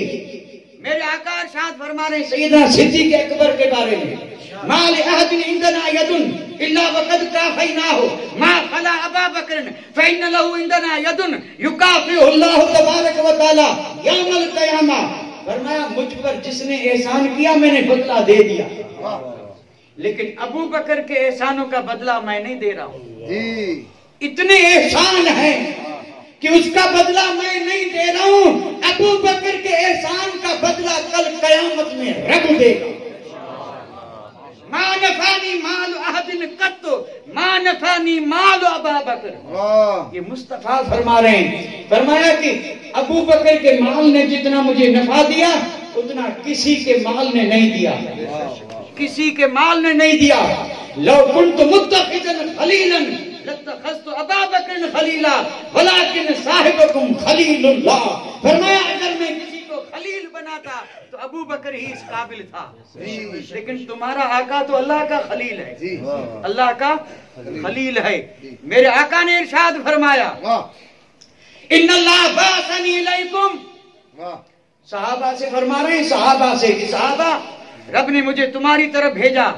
قل تم کذبت، تم سب نے مجھے جھوٹا کہا. وقال ابو بکر صدقتا، ان سب کے بیچ میں تنا ابو بکر نے اٹھ کر کے کہا کہ یا رسول اللہ آپ سچے ہیں. یہ شان کون بیان کر رہا ہے؟ میرے اور آپ کے آقا حضرت عقیل اور حضرت صدیق اکبر کے بیچ میں ذرا سی انبن ہوئی، انبن ہوئی تھی. اور پھر جب میرے آقا نے یہ بات سنی تو فرمایا صحابہ کو اکٹھا کرو.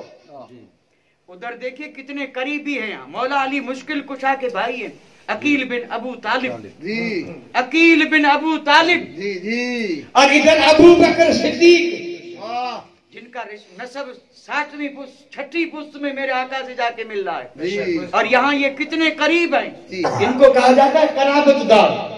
معاملہ ہو گیا اور حضرت عقیل نے ذرا بھاری باتیں کی. صدیق اکبر چپ رہے. فرمایا جواب تو دے سکتا ہوں لیکن میرے آقا کی قرابت کا خیال آتا ہے، تم جو چاہو کہو، ابو بکر کی زبان میں مجال نہیں. یہ ہے میرے آقا کی قرابت کا خیال. وہاں قرابت کا یہ خیال تھا اور یہاں اولاد کی بھی کوئی خیال نہیں. حد ہو گئی. قرابت کا یہ خیال ابو بکر نے سکھایا تو میرے آقا کی اولاد کا ادب کتنا ہوگا. کچھ نہیں بولے لیکن بات میرے آقا تک پہنچ گئی. آقا تک حضور نے صحابہ کو بلایا، مجمع جمع ہوا اور حدیث میں آتا کام خطیبن،